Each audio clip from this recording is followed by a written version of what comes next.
When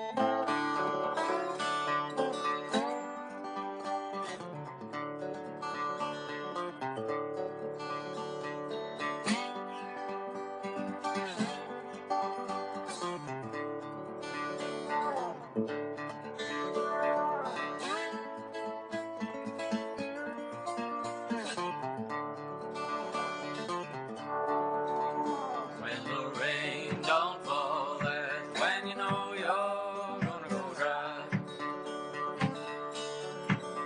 When the rain don't fall, that's when you know you're gonna go dry. And it won't do no good to be crying out loud, babe, or cursing the sky. Welcome to Thinking Green. If you're in New London, you know that this weekend is a huge weekend for art in our city. So today I'm really happy to be joined by the two co-chairs of the New London Arts Council, Emma Palzere-Rae and Eddie Long. So welcome, Emma and Eddie. Hi, Rona. Thank you. And yeah, you've both been on before, but on different topics, and it seems like lifetimes ago. Yeah. But the New London Arts Council, there are so many organizations that promote the arts in New London, and we're going to try to shed some light on what organization does what, as well as let people know all the different kinds of things that are happening in town. So Sounds welcome. Good. And maybe we can see the first slide, and Should be our logo, yep. whichever one of you wants to start to talk a little bit about the history of the New London Arts Council. Founding member? You were in the planning stages, so. Yeah, so the New London Arts Council will be 2 years old this spring, actually. It started right before COVID. Right before quarantine set in. I can remember our efforts to recruit being crushed by nobody being able to leave their house. Right. First public meeting was January 2020. Yes. Yeah, it was. And then the second right public meeting was last week, right? Yeah, those 3 years just flew. Yeah. You said it seems like it's been a lifetime since we were here, and a couple lifetimes of stuff has happened since then. But yeah, it's almost 2 years old, and it is very simply a reaction from the local artists in the community that, there was an outcry for some kind of way for the artists in the city to have a unified voice was the key phrase that I kind of always keep in the back of my head. Because that was the initial ask, and now that it's formed, that is a lot of what we're still doing, is trying to keep the voice of the arts community together and in sync with each other, but also communicating to the city. It's a very crucial role we have to be kind of a conduit from the arts community made up of individual artists and organizations to the city, because there's not always a clear path to our municipality. And I just wanted to mention the arts community encompasses a lot of different arts. Mm-hmm. I know that the two of you kind of come from different parts of the arts community, visual arts and theater, and then of course you can't forget the music end of New London. So it's really it's a pretty diverse community in terms of members and also what arts are represented. Yeah. Always something happening. Yeah, always and so as the Arts Council, a lot of planning. I think it was a couple of years of a planning process. They launched January 2020. I showed up at that first meeting because I work for an organization in Norwich called Artreach, and we were looking for venues to perform in New London. And I thought, well, I'm going to go to that meeting and see what I can learn about venues. And as we were saying, space is a constant topic that comes up across disciplines, right? Just for artists individually and where to live that they can afford. But studio space, rehearsal and performance venues, music needs are different than theater needs or dance needs. Gallery spaces, are there, galleries that are big enough to show big pieces, so, these are the kind of conversations we have at our meetings with artists, and the makeup of the kind of official council seats is very deliberately representative of a large organization, a large nonprofit organization, a smaller nonprofit organization, a commercial creative business, and different arts disciplines, so that there is across the board ensured kind of we're looking at the issues for different perspectives. Yeah, with so many different art disciplines, making it so there's always something happening in New London, we do benefit from the setup of the council, being made up of members who focus on different disciplines, because their eyes and ears are in different things, from each other, and so we can stay more nimble that way because things are brought to our attention faster because we have so many different parts moving at once. Yeah, whole lot of different parts. I have to tell you, when I started doing this show in 2004, I think it was in January 2005, Jim Stidfall was on the show talking about the Hygienic, which had very recently been reopened, and the Guard had been restored not that much before. And at that time, almost 20 years ago, we were talking about how, these kind of anchors could, help the grassroots art community thrive in New London, and it's still a topic. Yeah. And one other thing that has happened almost concurrently with the Arts Council is the city forming a cultural district commission, and identifying an area, which is almost all of New London, as a cultural district. So, we're kind of, both organizations are new on the horizon, but we're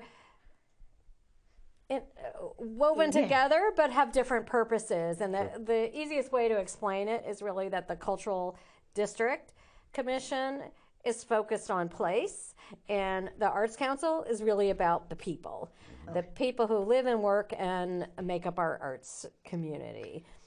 So I think we can look at the second slide, and you might want to talk segue, about the focus and the purpose of the Arts Council and who formed it and why. Well, again, a reaction to individual artists in the city, kind of, ultimate grassroots effort. I mean, they weren't provoked. They just saw a need and started having their own conversation and brought it to the city, and one thing led to another. The mayor, to his credit, was supportive of the Arts Council from the beginning. And these individual artists were tasked with coming up with a steering committee and laying out a vision, and and I'm very happy to be a part of that process from the very beginning. But it is always, at its heart, supposed to be made up of individual artists from the city, or who at least contribute to the city, because it should be known that you don't have to have a residence in New London. If you contribute to our art scene, you can contribute to the council as well. But to bring up our focus and purpose, there's three. The second slide. There's three main areas of focus that the council has, and it's advocacy, resources, and networking. We've narrowed it down to those three. On the third slide, it talks about advocacy. It's pretty self-explanatory. And it's up. Yeah, exactly. Pretty self-explanatory, but that's to get to what Emma was saying, always about focusing on the individual person that make up the individual people that make up the arts community versus the spaces in it so much. The fourth slide talks about resources, not giving the arts community resources, but connecting them to resources. We don't have a large pot of money that we can dole out to we the don't have any artists, or I can assure you that money would be gone and they'd have it. So even though we have kind of a document that is the structure of the Arts Council, and we have the steering committee and what that makeup should look like, we're not a formal not-for-profit currently. We do not have a budget. So we're not an arts council in the sense of some regional arts councils that distribute money. However, we work with the cultural district, which has access to money and a bank account, and a small one, and the Cultural Coalition, which is our regional arts service organization, to make sure that our artists in New London know about what maybe funding and commercial opportunities and opportunities for to fund their work are coming up and taking place, and supporting them in those applications, or getting the word out about opportunities that exist for the artists in New London. Now, I was going to ask if the state provides any funding. I know that New London is considered a cultural district, not just because Officially, we declared ourselves that, but the state It's of quite a Connecticut process, and I think recognizes New London. Right, and the Arts Council had to exist in order for them to apply for the Cultural District Commission. So, and a member of the Arts Council sits on the commission for the Cultural District as well, to make sure there's synergy, which is great, and it leads us to the third, actually what you brought up leads us to the third focus, which is networking.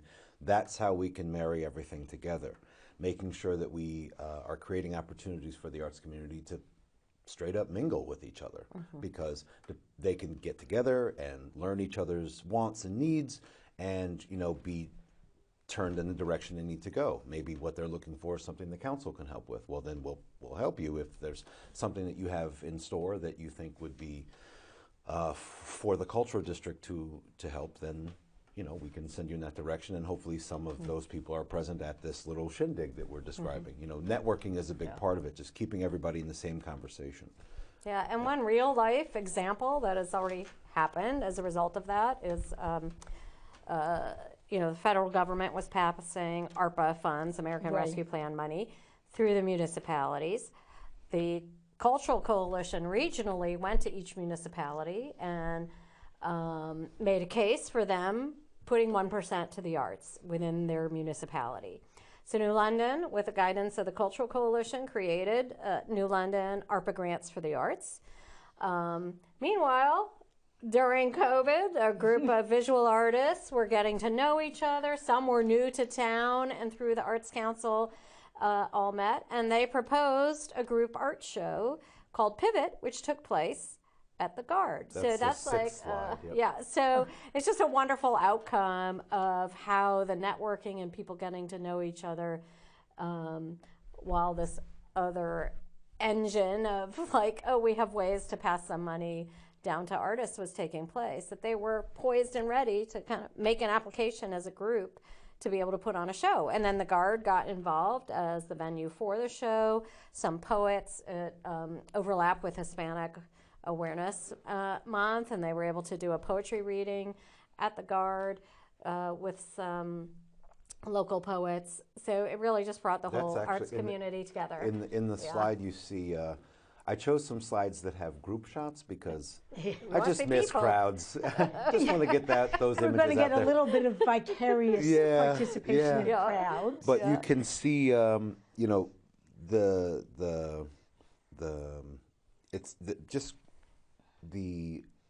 it's a unique effort. Pivot is the group of artists, but they had an art show hung in what people don't normally think of for a venue for two-dimensional art. So that switches things up, and then they took it a step further and they had a poetry reading there. So it's a theater, but it can house 2- and 3-dimensional art and even poetry readings. So I think that's great too. But and it created just a lot of opportunities for the artists. I don't know any statistics about people selling their work, but it was there so that people going to the Guard for other activities saw it, and they had multiple receptions and events while it was hanging there. Well, it itself is an example of the importance of networking. Many of the people that make up that collection of artists met at just a regular social event that we had. It was not formal, no agenda. We're just hanging out at the Draft Choice in New London, and they formed friendships and relationships, and they started this group. And now, the best thing I've heard as a result of it is, when they came to the realization that the show was over, and they thought, well, what can we do now? And I thought, that's what I want to hear. You had your show, but you're still a group of working artists looking to do more together. So do more together. Yeah. It's great. And I think they're even working on maybe formally creating an artist collective so they can keep doing what they did so well. I'd certainly like to see that. That's great, because there has been a little bit of small groups of artists working together for a long time in New London. But, it's an ever-changing group. Young people moved in, some people move on. It's, so it's got to be a dynamic opportunity for people to meet each other. Can't just enter here and just stick with it for 30 years with the same people. And even in our short history, artists who are new to town for one reason or another are looking and say, oh, there's an arts council. Let me go to the next meeting, right? Yeah. And then, boom, they meet a dozen other artists, Sure. So that was a, Pivot being a result of, their hard work and getting together. But, it starts with, these folks meeting, and we're happy that, our effort to, promote networking, resulted in something like that. We talked briefly about the resources with the ARPA grants, which we'll talk more about, but then just one quick example of advocacy. This is the 7th and 8th slide. Is Art for the Holidays. It's a program that we ran last month for Christmas time, the holidays, people are buying gifts, and we thought, pretty straightforward, if artists were able to submit to us, pictures of their work, dimensions, materials they use, a price tag, and even more important than that, contact information so you can sell this thing, then we could share that. And so I got, pretty good turnout, some artists submitted work, and we were able to get that shared. So on the screen you can see examples of some of the different pieces we got, and I'll just say Karen Israel is an artist that I've never worked with, never heard of. She engaged the Arts Council because of the Arts for the Holidays program, and now is somebody that kind of keeps up with us. So that's fun. And then the other artists there's several of them, but I just use these two as example. SFVA's artists that also contributes to the Arts Council. So all different types of people were able to benefit from it, but all of them local and individual artists. So before we move on to anything else, I want to talk for just a few minutes about the arts' role in the economic development of our city. Oh, let's. Because it's not a wealthy city, and there are a couple of big employers, but there's a lot of other stuff going on, and the economic, what can the arts do? It's verified. You kind of brought it up before with the rejuvenation of the Guard and the hygienic. That did lead to economic growth. I wasn't around. I don't know. I just wasn't around when those two entities were rejuvenated, and it contributed to that. But I do know the city's history, and I know that is a big part of what helped us out of a rough patch, right before that took place. There were a lot of little shops and little galleries that opened up at that point, but at the time also, the downtown was considered kind of depressed, and there were a lot of kind of shoddy but cheap spaces, artists. I remember going on one tour and seeing people, the lofts that artists were living in, and it was like, 350 square feet and a bed and a place to paint. Storage room, yeah. Yeah, not much else, but they were probably paying, $300 a month for it. So, it worked for them for that time of their life. Yeah. Yeah, well, so the ARPA grants that New London gave out, one aspect that you could include in your application was about, how are you connecting it to the city's economy? And so I was fortunate to receive a grant to do a staged reading of a new one-person show. So I was able to partner with Lyman Allen. I was able to hire a director and a stage manager, so that's putting money back into the community. I had, in addition to the performance, a panel discussion and a reception, so I paid a small honorarium to people who sat on the panel. And the character that my play was about had lived in Sri Lanka.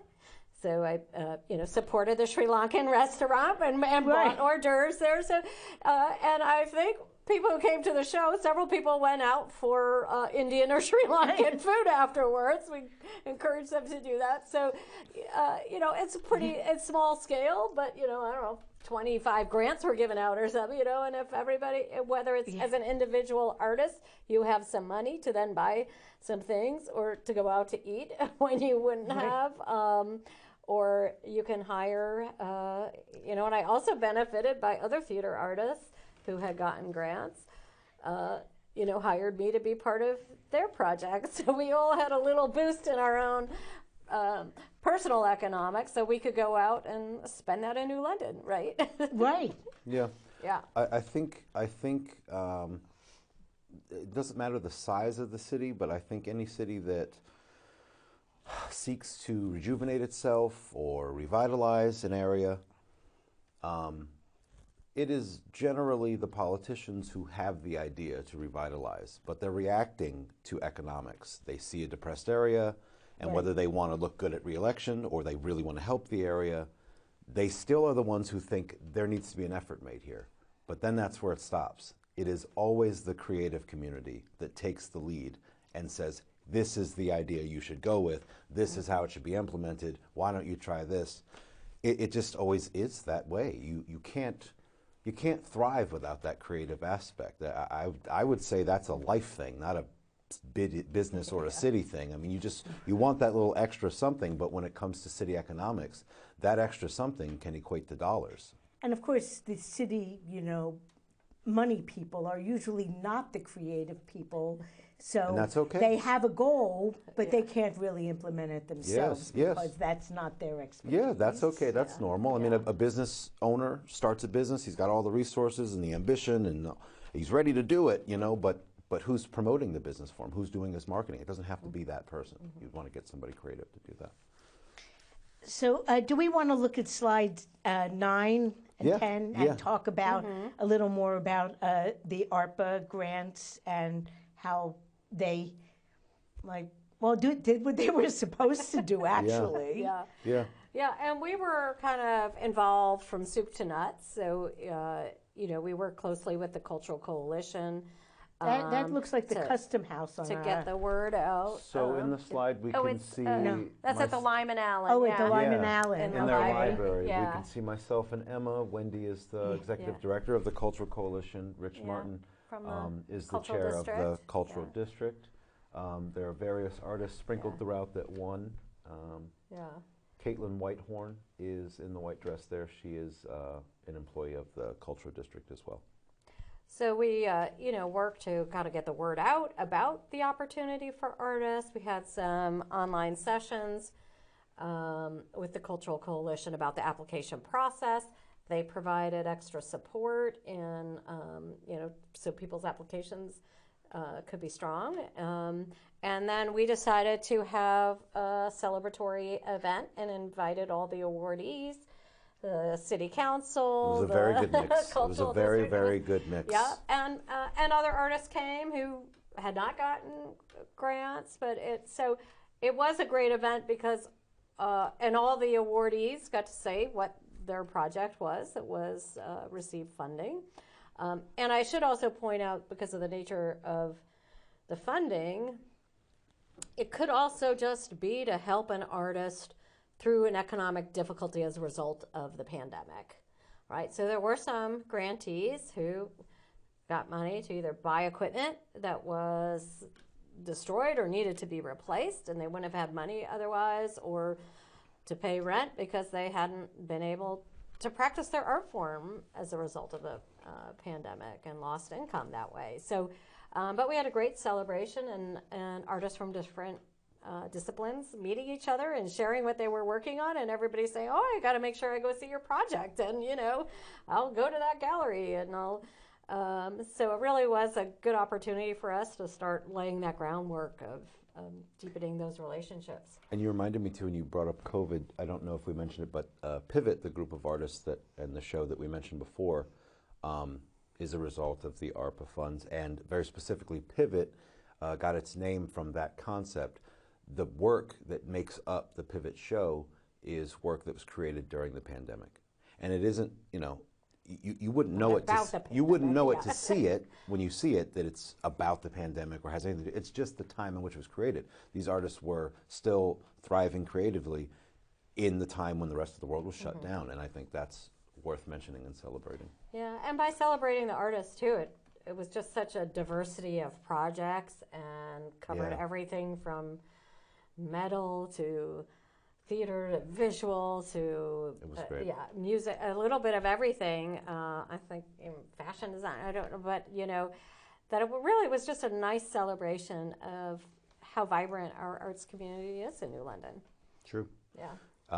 And then, we still keep up the tradition of, or I should say the approach of, not every get-together is something with an agenda and a purpose except for just meeting. The next slide is 11, and that was our most recent social event. This was this month at the Social Bar and Kitchen in New London on Bank Street. And that was a lot of fun. Yeah. And I mean, Yeah. just I can tell you that with the exception of the 3 people on the table at the back, everyone in that image is there to just mingle. I mean, it was just promoted as a chance to get to see some other artists. It was held this month, so it was sort of a Kick off hey, the new year. Yeah, come reflect on what last year was for you and talk about what you have coming up. And it was just a great recipe for success, and we're definitely going to do that again in the future. Yeah. But that event was, as we said, we work closely with the Cultural District, who can do more financially than the Arts Council can, and they provided some nibbles for us, and so that's how it works. That's how our system works.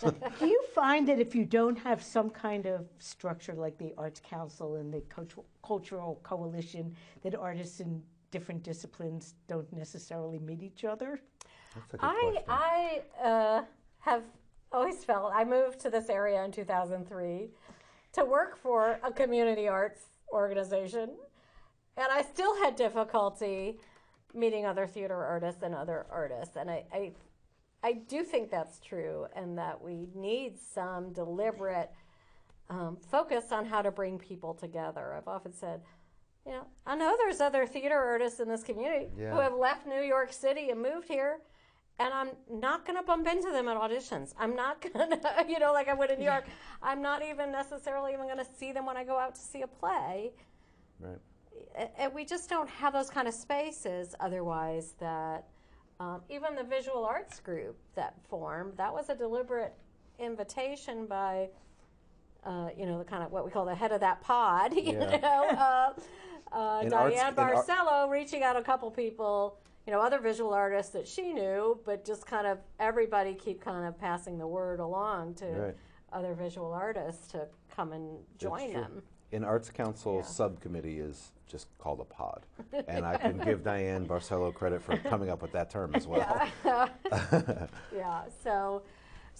I think it's a challenge we have because we're not centralized in that way where we're gonna bump into each other and know, like, oh, these are the theater people, or these are the artists, without. We do force opportunities for that to happen with our networking events. But to be clear, the artists that we're discussing in different disciplines, they don't need to be forced to work together. I think what we want to do is remind them that there's opportunities out there to do it, because let's be honest, a lot of times they're focusing on what they're making, or they're working, they're grinding, and so that's not always going through their mind, and that's okay. They're focused on other stuff, and so we like to be the chance for them to mix it up with other folks, because when you get artists that come from different disciplines and different backgrounds working together on something, always get something good. Always get, when they feed off of each other, it's always good. It sounds like you almost formed in time for the COVID times. So you were in place, and then it actually just got so much harder for any kind of interaction, and people whose art was more solitary probably could just hole up and work on a painting. Although a lot of artists, I work with a lot of playwrights, and people felt like, oh no, I finally have what I want, unlimited time to write, and I just have no creative energy, or I can't come up with anything that's more interesting than and absurd than what's happening in the real world. Well, so I mean, true. It was a big distraction. A lot of writers struggle, and particularly because they felt like, oh, I finally have what I've always dreamed of, and I've got nothing to write about. And it kind of sucks. Right? Yeah. So let's be honest. In New London, we've seen a lot of different efforts in the past to stoke, tourism, get people into the city. I personally believe that the cultural district is the best chance we have at that I've seen. I really, really do. And it's not just because it's moneyed. I mean, it's state recognition, first of all. It's a really well laid out program. And I think if we adhere to it, it can help the city grow in areas that it's been lacking or that it's interested in growing in. I think the next slide is actually the cultural Okay, district. we can Slide 12. do slide 12. But again, to Emma's credit, she thought of that basic difference between the cultural district and its commission that runs it and the New London Arts Council. Person versus place. If we are focused on the individual artists, we are looking at things that an entity that exists to prop up tourism isn't necessarily thinking about. And again, that's okay. We have two different focuses, and if everybody understands the differences in those focuses, and there's no overlap, there's no repeated motion, and we can be more successful.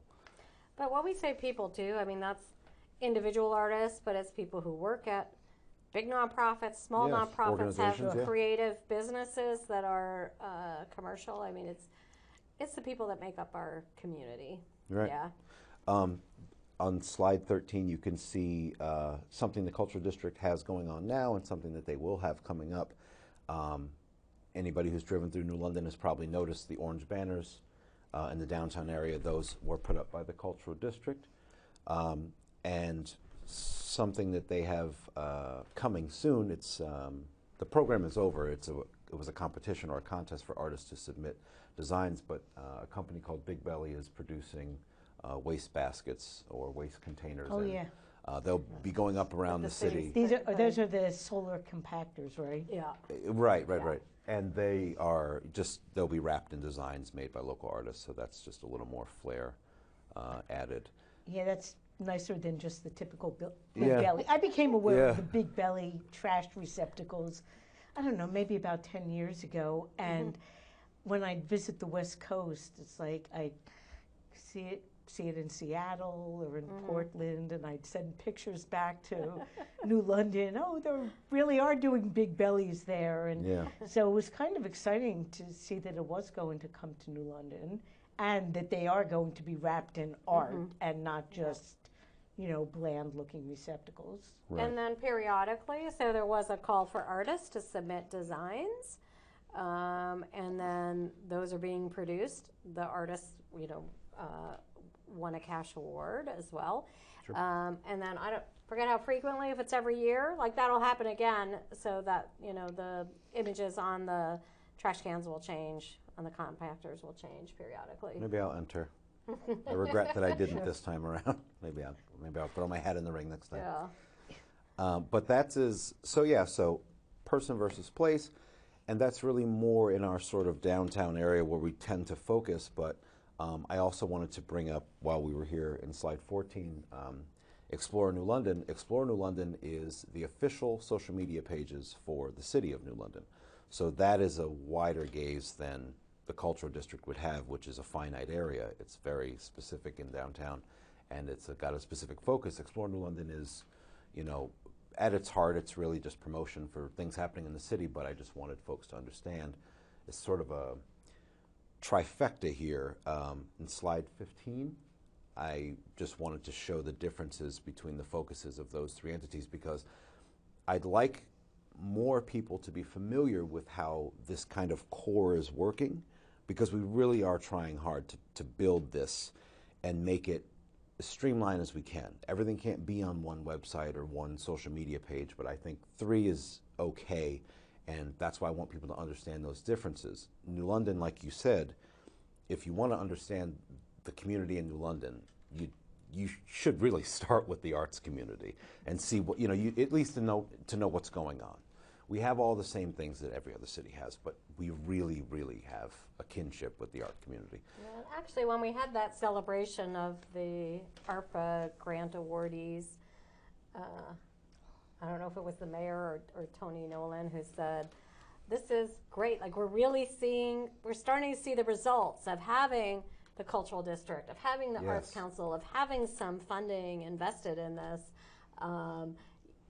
having the social media, that, the machines coming together to support all this happening. And so it's starting to come together and be able to have some results, which is nice, and have the support that it needs. Right. And I think if we can, like I said, get people to understand what the role of those three are, then I think we all have heard some version of someone just not knowing where to go to look for something, and it seems so basic, but I mean it's not a unique to New London problem. It's tricky. There's unlimited content on the internet, and there are more than one place to go to see what's happening in a city. But I kind of like this concept of a big three in New London, because it really does cover everything. Explore New London really does, cover everything happening in the city, and it's outside of downtown as well, which is important because for the most part, the cultural district's focus is downtown. And then the Arts Council can be in both areas because we have a specific focus that can take us outside of the city if we need to. We're not limited to Bank Street. We're not limited to Bank and State. We are the New London Arts Council. So it's not just about folks not familiar with the city having a place to where they can know what's going on. It's about our residents too, the people that make up our community that may want to contribute. We're trying to give them, avenues to do that. So, okay, we have these.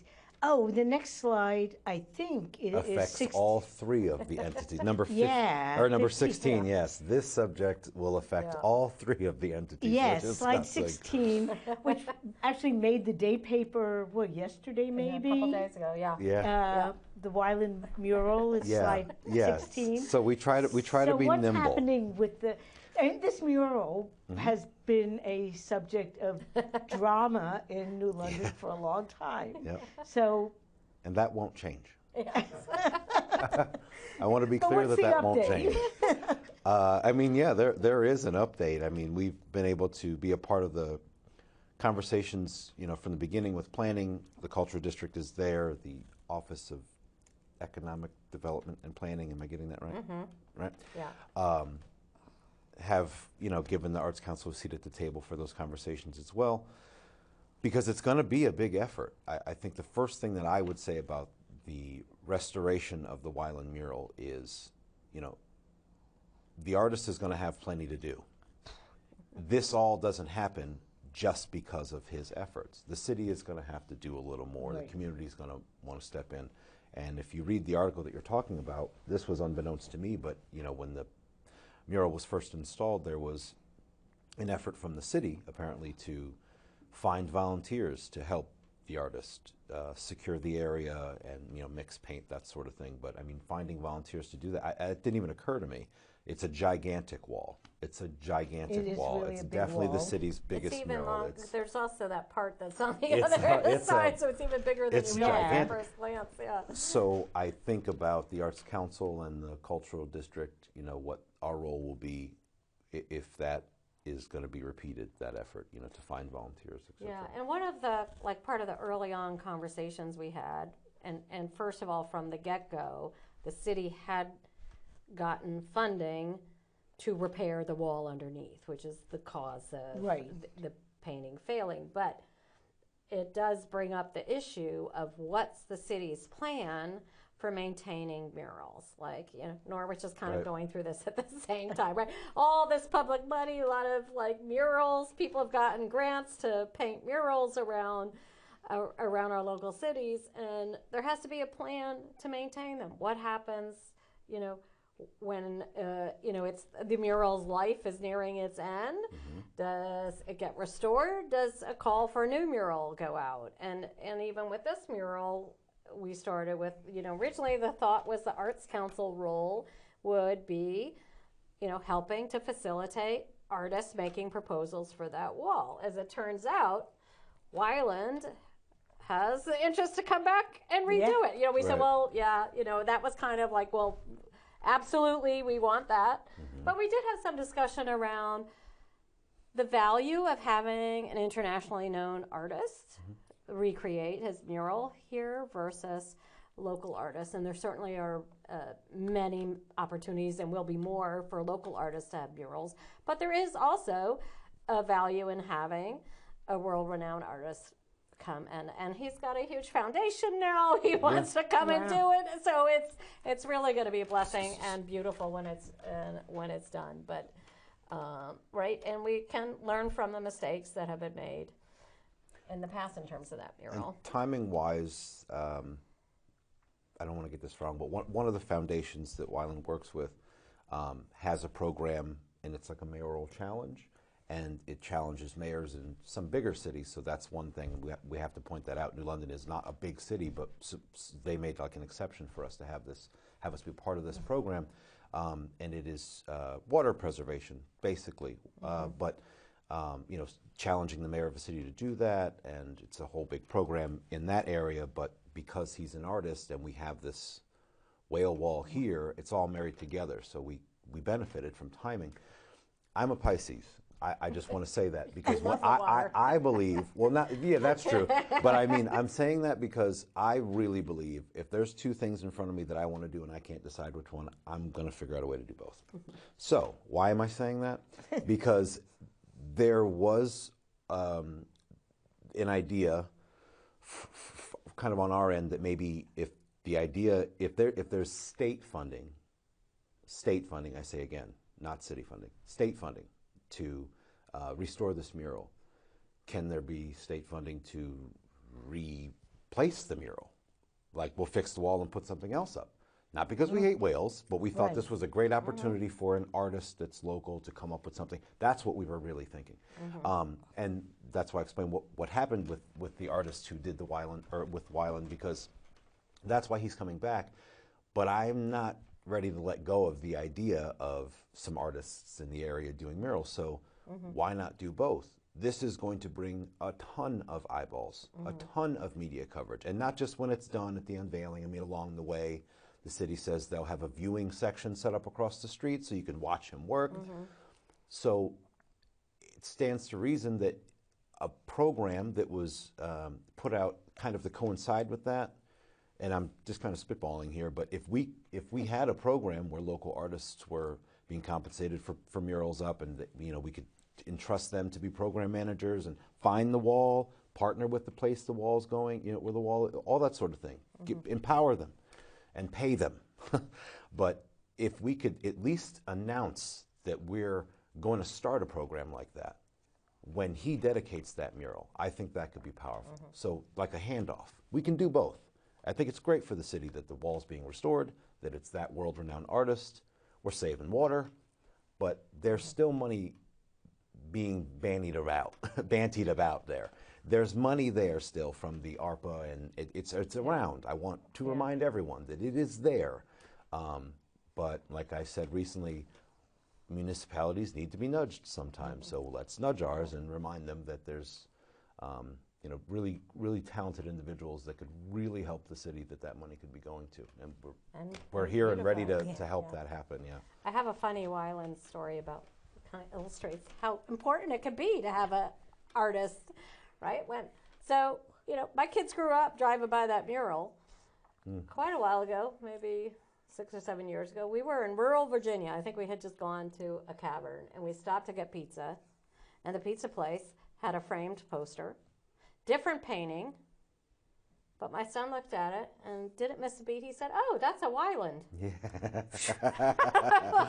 Well, yeah, like this little art education had been happening every time we drove down Eugene O'Neill Boulevard. He instantly recognized it as a Weiland painting and where that connection came from. You know, it also was sea life in the painting, and I was like, wow, see, that's an important mural. Don't mess it up. Well, I think, you know, Eddie, you know, what you're talking about, it kind of, the original painting of that mural by Weiland did sort of have that impetus that it started the ball rolling on a lot of the other murals we have in New London. I don't remember, and I don't know if I lived in New London when it was first painted, if I had moved to New London yet when it was first painted, but I remember when it was, and I don't recall the walls of New London, being covered with murals until 'Cause after in that that. spot, you can see like 3 or at least 4 or 5 other murals Yeah. from Yeah, that at corner. Yeah. Yes, yes.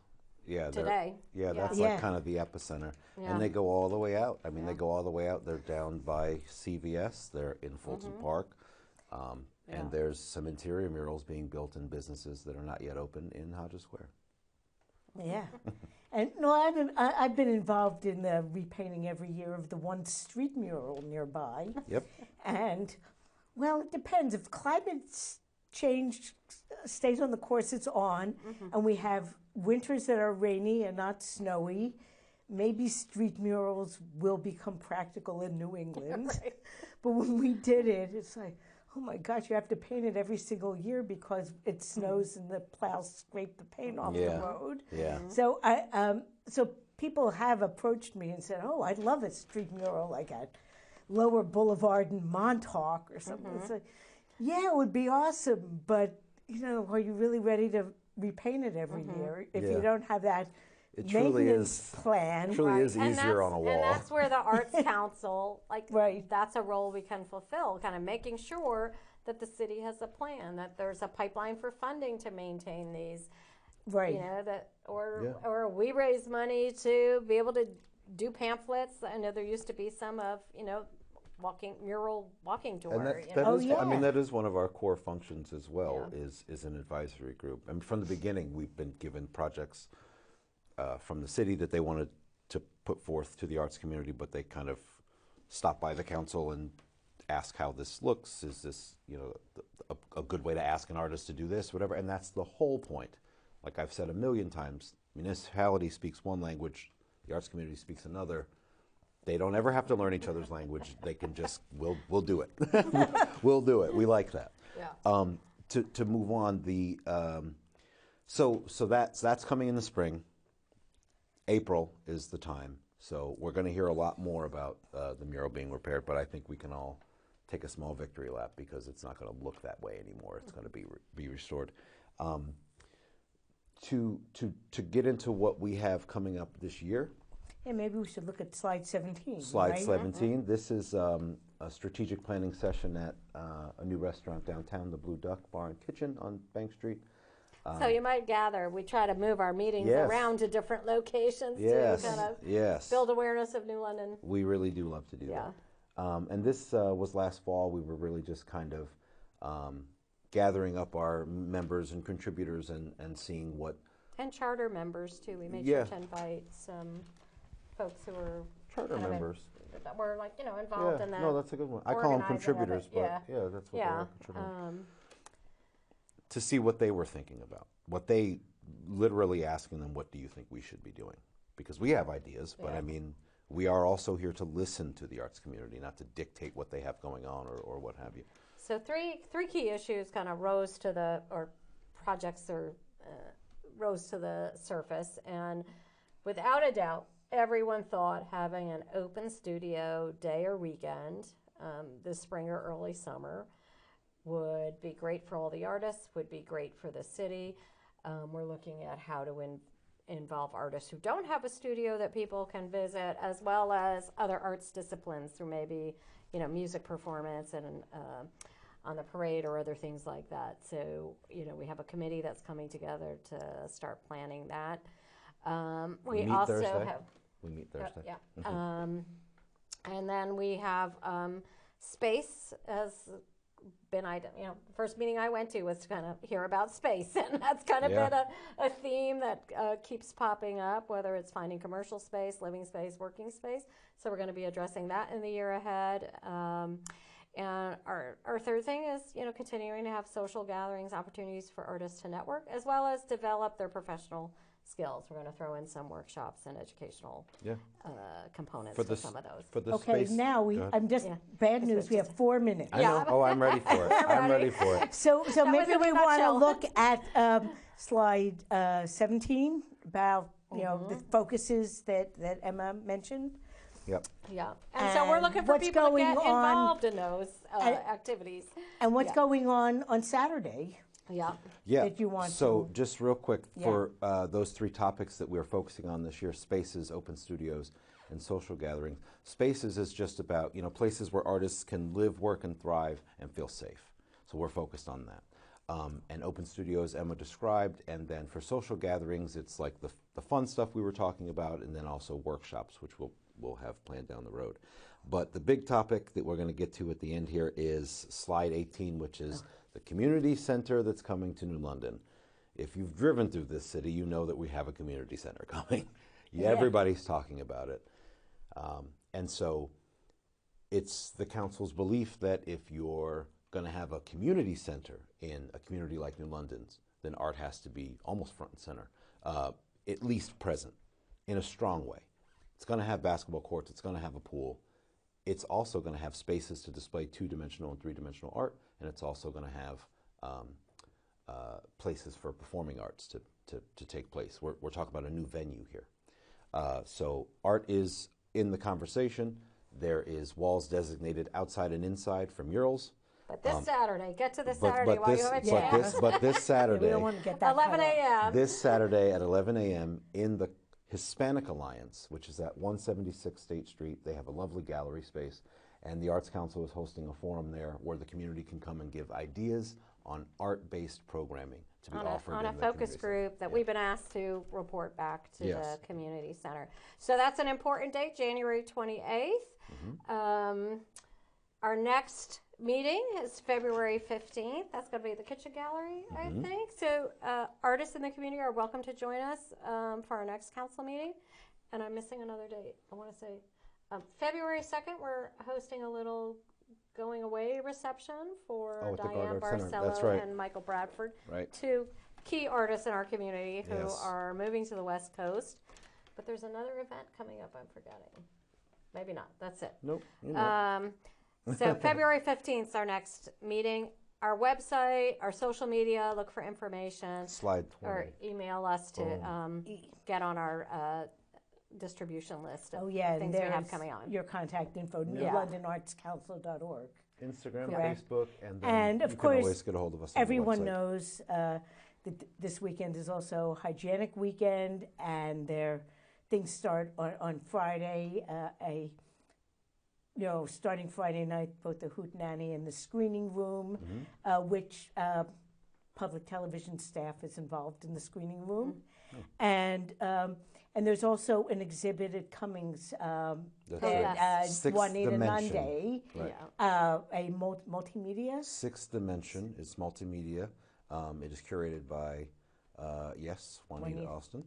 And that's also Saturday. Yeah, it's a big arts weekend. It is. But Saturday at 11, please come out Right, and share and your nothing ideas. else is competing with that. Right. At Saturday at 11. That's the easy one to decide to go do. Oh, yeah. Nope, nothing else happening on Saturday at 11 a.m. except our forum. Yeah. So we'd expect to see everybody there. Well, thank you, Emma, and thank you, Eddie, to bring us all up to date on what's going on in New London in the arts community, and hopefully we'll be able to see each other over the weekend. We So will. Yes. everyone out there, I'll see you next week, and we'll all see you out in New London, downtown, all around town. Really soon.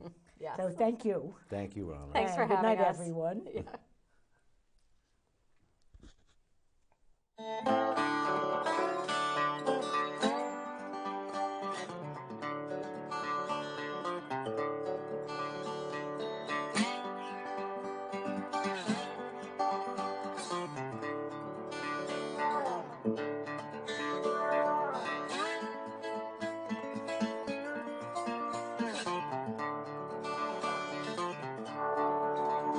When the rain don't fall, that's when you know you're gonna go dry. When the rain don't